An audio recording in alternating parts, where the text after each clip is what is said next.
да не преписват. Ето, говорим да не преписват, колеги. Младите радиожурналисти трябва да са дръзки, трябва да са много предливи и трябва да намират винаги верния път да постигнат целите си. Да не лъжат, да са искрени, да не ми говорят за трябва да започват деня си като се разпяват, трябва да слушат много радио, не само себе си и трябва да се провокират постоянно да бъдат оригинални и да не говорят много и да четат книги, за да имат резултат реч.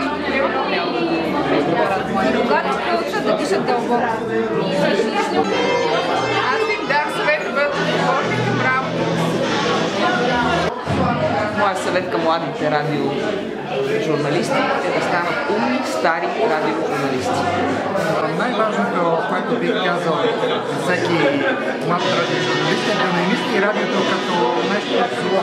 Младите радиожурналисти, такъв въпрос няма ли? Не. Мисля, че може да се намери. Винаги да се зареждат батериите, първо, второ да не се забравят диктофоните, после да не забравят, че трябва да монтират материала и накрая, ако може и да го излъчат, ще бъде прекрасно.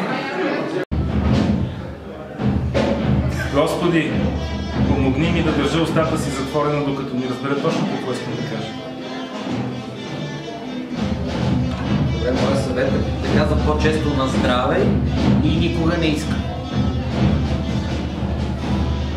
Моят съвет е да се усмихват и като застанат зад микрофона, да си представят най-хубавото момиче, най-топлите очи, да им се усмихнат и тогава няма нужда да казват на здраве, да пият вино, просто ще бъдат млади. Всъщност, младостта винаги помага.